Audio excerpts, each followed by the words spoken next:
नहीं कमी।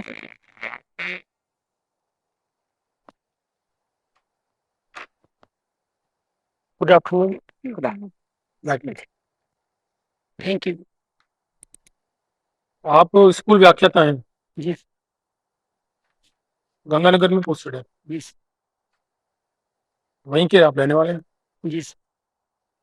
ये आपने जून 2014 में नेट कर लिया था। जी सर। जेआरएफ भी थे। जी। जेआरएफ लगा रखा है आपने। जी। तो फिर आपने 23 में सिलेक्ट क्यों दिया? जी सर। आपने फिर सिलेक्ट की परीक्षा भी दी है, जीजीटीयू सर पासवर्ड वाली? सर मैंने 23 में इसलिए दिया कि मैं खुद को चेक करना चाहता था। अच्छा। हम्म। और ये विलफर्ड कॉलेज जयपुर से? Saint Wilford sir Mansarovar. Wilfred है या विलफर्ड है ये? Wilford sir. अच्छा। तो विशेषज्ञता आपकी मध्यकालीन भारत में है। जी। तो गंगानगर जो जिला है, जी। उसके कोई चार पुरातात्विक स्थल बता सकते हैं आप? जी सर मध्यकाल तक यानी प्रागैतिहास, प्राचीन और मध्यकाल, तीनों को मिला के। जी सर मैं प्रयास कर। हाँ। सर गंगानगर में एक तो सर जो सुप्तगढ़ है वहां पे रंग महल हम्म। बहुत ही प्रसिद्ध स्थान है सर वहाँ पे। और दूसरा सर जो पीलीबंगा था वो तो अलग, कालीबंगा तो अलग हो गया सर। हम्म। वो तो हनुमानगढ़ में चला गया। हम्म।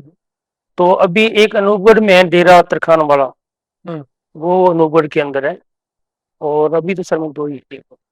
तो वो जैसे आपने अभी बताया रंग महल, उसके रंग महल से मिलता जुलता भी एक और भी है, वो भी उसी कालखंड का है। और सर ये। तो रंग महल के दो विदेशी भी जुड़े हुए हैं, जिन्होंने, किसी ने एग्जीबिशन किया, किसी ने लिखा उसके ऊपर। जी जानते हो उन दोनों के नाम?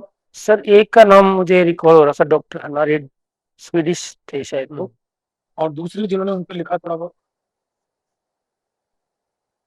ये आप स्कूल लेक्चरर हैं, जी सर। तो एक एचडीएमसी होती है, क्या जी होती है? सर।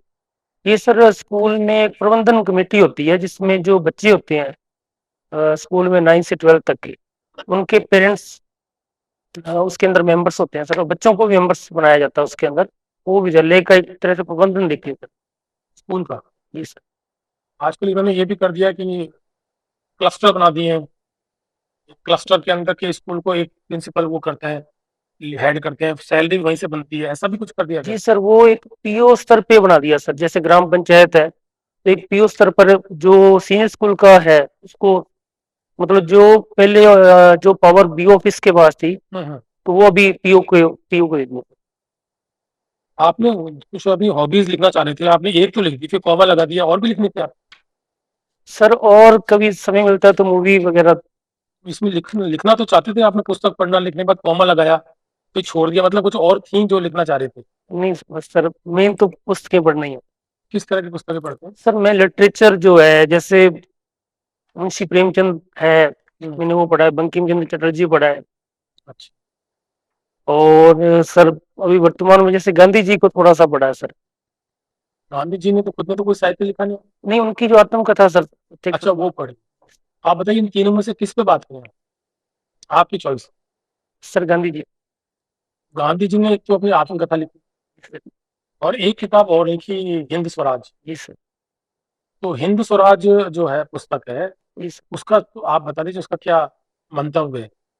सर वैसे मैंने उसको पढ़ा तो नहीं है, लेकिन मैंने उसके बारे में थोड़ा सा जितना समझा उसको, कि वो दक्षिण अफ्रीका से शायद आ रहे थे इंग्लैंड, या हाँ। इंग्लैंड से दक्षिण अफ्रीका आ हाँ रहे थे। ठीक, ओके। 1909 की बात है, तब उन्होंने जहाज के अंदर वो जो लिखा है उसके अंदर, उसमें उन्होंने कल्पना की है कि जो देश है उसके अंदर यदि हमें लोगों को आत्मनिर्भर करना है, तो जो स्थानीय उद्योग धंधे हैं, उनको कुटीर उद्योग है, उनको ज्यादा बढ़ावा देना होगा। एक बात तो ये है, तो जी उसको सर। मोटे तौर पे क्या कहा है उन्होंने? सर मैंने सारी बुक नहीं पढ़ी। चलो ठीक।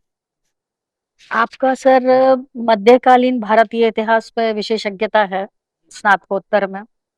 आपको मध्यकालीन भारतीय इतिहास में जो विदेशी या मध्यकालीन इतिहास के स्रोत हैं, उनमें किसी एक पर, जो चाहे दिल्ली सल्तनत कालीन या आप बाद में मुगल कालीन, किसी भी एक, उनमें से किसी पर भी एक, थोड़ा हमें बोर्ड पर थोड़ा सा उसका बताइए। जी मैम, प्रयास कर।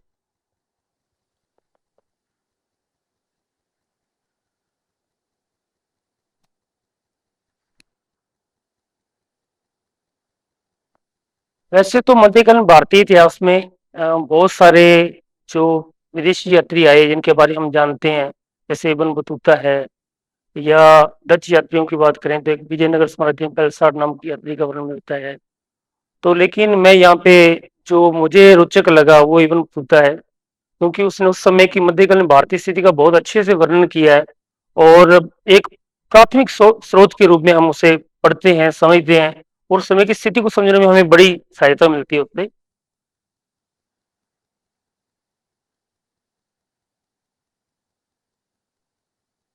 तो आज हम इब्न बतूता को पढ़ने का थोड़ा सा उसकी जो यात्रा वृतांत है, जिसको अरबी भाषा में लिखा गया है, रहला कहा जाता है। हालांकि ये माना जाता है कि इब्न बतूता जो अपना यात्रा वृतांत है वो उसका कहीं खो गया था, तो उसकी मोरक्को के अंदर जो वापस पहुंचता है 1354 में लगभग, तो वहां के राजा के आदेश पर एक व्यक्ति ने लिखा है। तो ये मूल रूप से अरबी भाषा में है, और इसके अंदर जो हमें अन्य विशेषताएं देखने को मिलती है वो ये है कि वो 1333-34 में लगभग दिल्ली आया, और वहां आकर जो मोहम्मद तुगलक उस समय का शासक था, उसके काल में उसने एक मुख्य काजी के पद पर भी वो रहा है, और वहां पे उसने 8 साल लगभग रहकर जो अध्ययन किया, जो चीजें देखी, उसका हूबहू वर्णन उसने किया है। और बाद में जो वापस लौटा, उसको हालांकि चीन में एक राजदूत के तौर पर भेजा गया था, लेकिन फिर वो वहां से मिलने के बाद वापस आता है। तो वापस जब मोरक्को जाता है, तो जाते समय उसने वहां पे उसके बारे में लिखा है।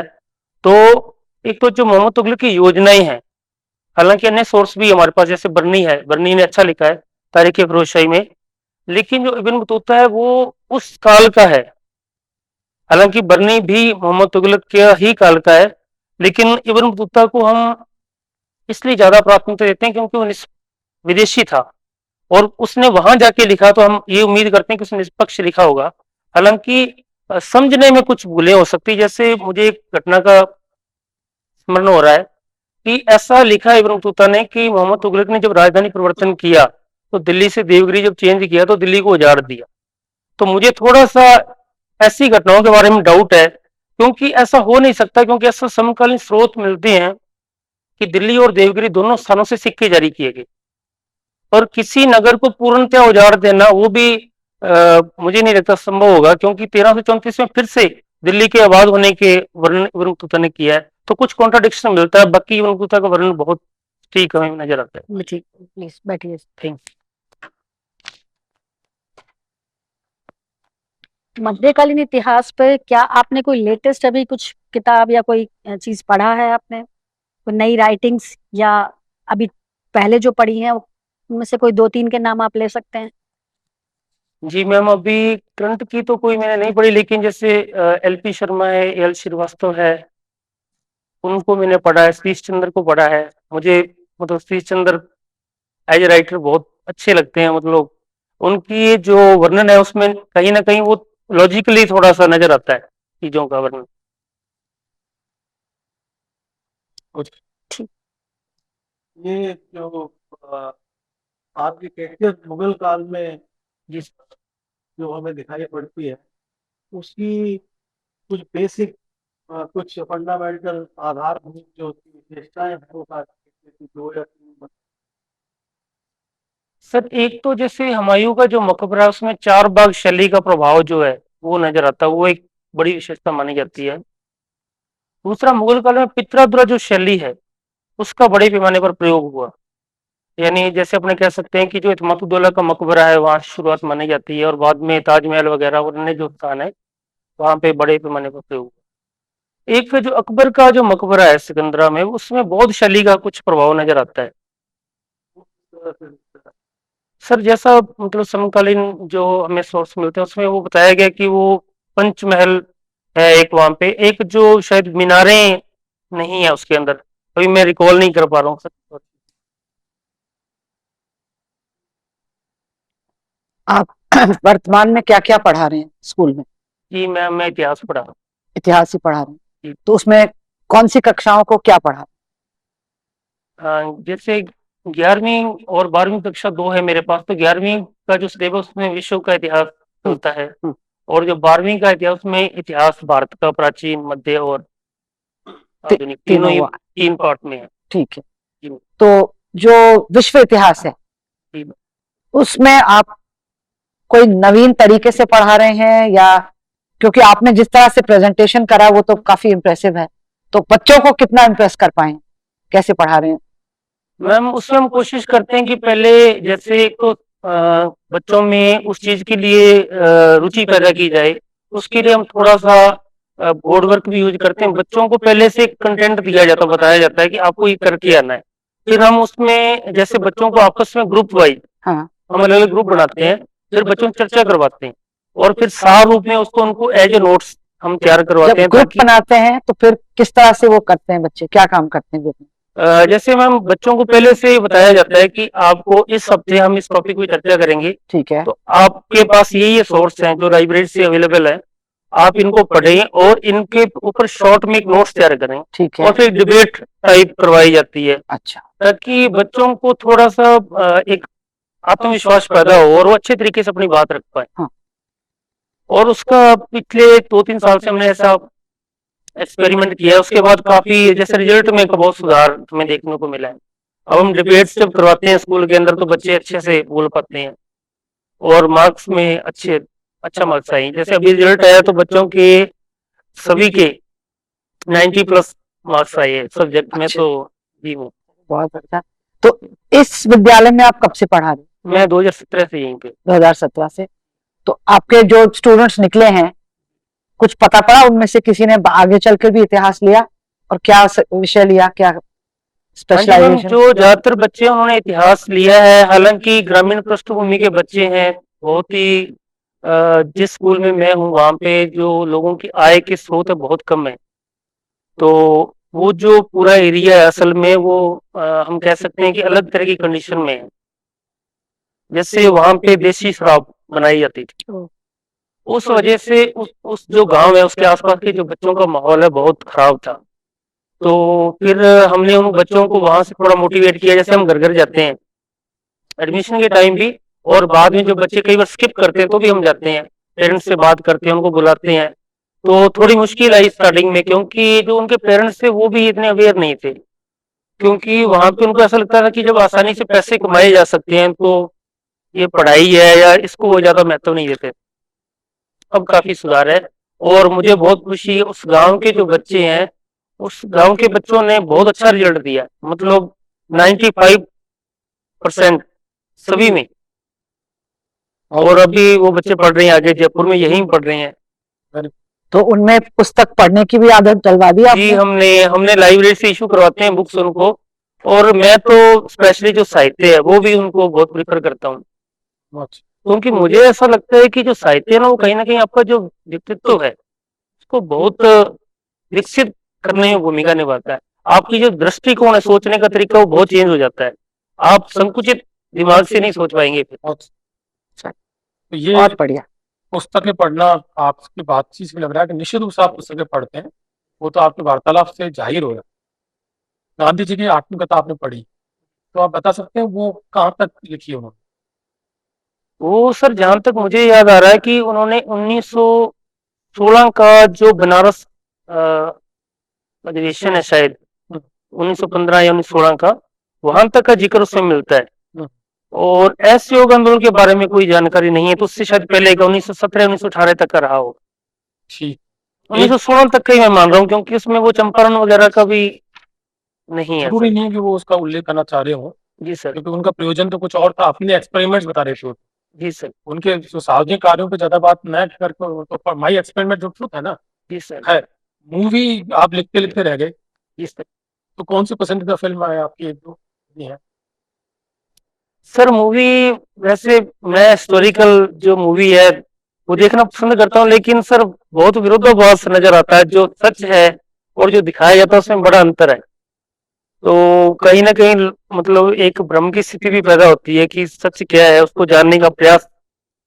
तो Graceful आदमी और देखते अच्छा हैं। लगता है सर, बाद में जब प्राथमिक स्रोतों से पढ़ते हैं उसको या किसी अच्छे राइटर से पढ़ते हैं तो बड़ा अच्छा लगता है कि मतलब इसमें ये था, और काफी कुछ सीखने को मिलता है। ठीक, थैंक यू। Thank you. एक सवाल वैसे ही वो तो थर्ड राइख नाम सुना? हाँ जी सर। जर्मनी में थर्ड जी सर। द्वितीय राइक, जी राइक सर। को क्या कहते हैं? राइक साम्राज्य सर। राइक, हाँ। तो ये थर्ड राइक क्यों कहलाती है? सर ये जो जब हिटलर सत्ता में आया तो इस जो 1936 के आसपास घटना, इसको थर्ड राइक नाम दिया गया। इससे पहले जो साम्राज्य थे, जैसे जो प्रथम विलियम द्वितीय वाला होयल जॉर्डन वंश था, शायद मुझे पूरा नाम रिकॉल नहीं हो रहा, तो वो जो काल था वो पहला शायद साम्राज्य माना जाता है, या प्रशा का जो प्रशा के रूप में था। और जब बाद में तो आप इसको आप फिर देख लेना। चलो पहले जी सर। ठीक है। Thank you. Thank you.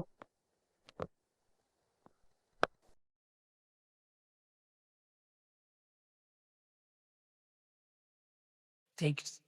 मैं तो एक बात नहीं सोच पा रहा कि आपका अभी तक सिलेक्शन पर हुआ। आप बहुत जोरदार हो। सर मुझे खुद भी थोड़ा सा ऐसा लग रहा है कि जो पिछली बार था सर। नहीं, आपकी दृष्टि भी बहुत साफ है, क्लैरिटी है आप में, आपकी समझ जोरदार है। सर 2018 में जो पिछली भर्ती थी उसमें सर बोर्ड में अच्छे नंबर आए, इंटरव्यू में 20 नंबर थे। लग रहा है तो मैं देखते करूँ हमारे बोर्ड लेकिन निष्पक्ष होते हैं केसी के। जी सर। अच्छे बच्चे ही कहते हैं, मैंने कहा ना जोरदार आदमी हो आप, खुद ने बोलते हैं मेरे अच्छे नंबर आए थे। Thank you sir. कोई चीज ऑब्जेक्टिव रहती है मोटे तौर पर। जी सर, उसमें रिटन में मार्क्स कम थे। पिछली बार सर रिटन में अच्छे थे लेकिन बोर्ड ने नंबर नहीं दिए पिछली बार। चलो कोई नहीं, पर मुझे तो आपसे बहुत उम्मीद है। थैंक आपका बहुत अच्छा था, आप में आत्मविश्वास भी था जोरदार। रास्ते में मुस्कुराते हुए आपने उनको एंगेज रखा। कॉन्फिडेंस था, वहाँ भी आपने बात की करी। कंटेंट और कॉन्फिडेंस। Thank you. उस मामले में होम हिस्ट्री भी जान रहे, थोड़ी कम किया अभी गंगानगर पर, में इतना नहीं जान रहे आप। जी सर। जैसे भाई बड़ों पल भी वही है रंग भाई के पास। हाँ सॉरी सर, स्किप हो गया मेरे माइंड से हाँ। बड़ो पर। कैसे तो जी कभी तो उस पे होना। हाँ टेस्टिडोरी का। है बिल्कुल बिल्कुल सर। ना, तो वो भी आपको उन्होंने लिखा है, स्पेशली रंग भाई पे लिखा है। जी सर। जैसे आपने पुस्तकें पढ़ना लिखा है तो आपके साहित्यिक अभिरुचि तो है ज्यादा है, और अपने विषय से संबंधित भी लेटेस्ट पब्लिकेशंस या जो स्तरीय पब्लिकेशंस है उनका आप थोड़ा सा।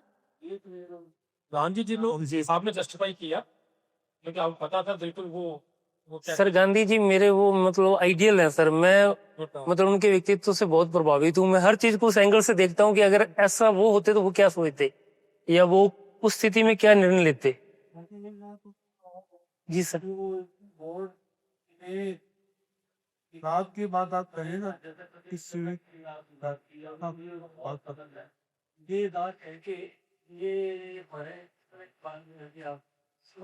जी सर, ये बिल्कुल सॉरी सर, मैं इस बात से थोड़ा क्षमा मांगता हूँ मुझे, लेकिन सर वो मेरे मन में था तो पता नहीं कैसे वो बाहर आ गई बात। अच्छा है आपने हमसे पूछा। हाँ, यहाँ तो समझदार लोग थे सारे। इसलिए तुम्हें बता रहे हैं आपको, वो किताब बहुत अच्छी है, इसमें कोई दो राय नहीं। जी सर।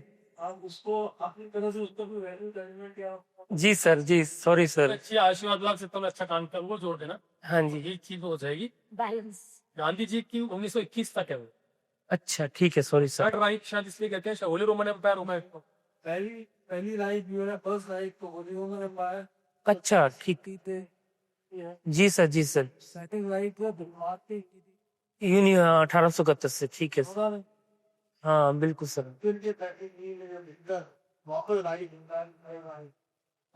अच्छी नॉलेज। ये थर्ड राइट का जवाब कोई और नहीं दे सकता। Thank you sir. बढ़िया नॉलेज है।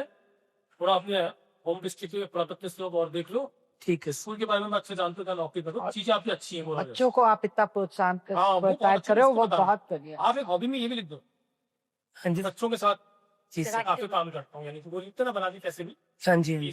टीचिंग में मैं थोड़ा सा उनको मोटिवेट करता हूँ। जी सर। यदि आप उसको जस्टिफाई कर पाओ। जी सर, मैं इससे फर्स्ट ग्रेड से पहले सर थर्ड ग्रेड था, जोधपुर मेरी पोस्टिंग थी। तो वहाँ पे डाइट के एक प्रिंसिपल हमें ट्रेनिंग देने के लिए आए थे। हमारा एक 7 डे का वहाँ जोधपुर का था प्रोग्राम। तो उन्होंने मतलब मेरी ज्वाइनिंग हुई अभी 2 मंथ ही हुए थे, तो उन्होंने एक बात कही थी, मेरे को अभी भी याद है, 2015 की बात है ये। उन्होंने बोला था कि बेटा कि आप स्कूल में 10 मिनट लेट जाते हो या 10 मिनट पहले आते हो, इस बात से फर्क नहीं पड़ता। फर्क इस बात से पड़ता है कि आपने स्कूल में वर्क क्या किया, आपने जो वहां पे टाइम स्पेंड किया, बच्चों को कितना आपने उस काम के लिए मोटिवेट किया, बच्चे कितना बढ़िया कर पाए उसके बाद। आपको बहुत अच्छा है, thank you. Thank you sir, आप सभी का मतलब मुझे बहुत आत्मविश्वास मिला आपसे बात करके। कोई कमी नहीं है, थोड़ा और उसको वो कर लो गंगानगर, तो कोई कमी नहीं। बिल्कुल सर। सॉरी सर, मैं गंगानगर कर नहीं पाया क्योंकि ना अचानक प्रोग्राम बना सर, तो मुझे। हिस्ट्री का जटिल पढ़ लेता। जी आप सर। वर्ल्ड हिस्ट्री थोड़ा मैप से पढ़ाते हैं या वैसे ही पढ़ाते हैं? नहीं, मैप से पढ़ाते हैं। हाँ जी, हाँ जी। अभी तो हमारे क्या स्मार्ट बोर्ड आ गए हैं, सरकार ने बहुत अच्छी व्यवस्था कर दी है। तो अब तो हम उनको सब कुछ मैप पे या यूट्यूब पे उनकी बकायदा हर चीज को एनालिसिस करके बताते हैं। Thank you, thank you.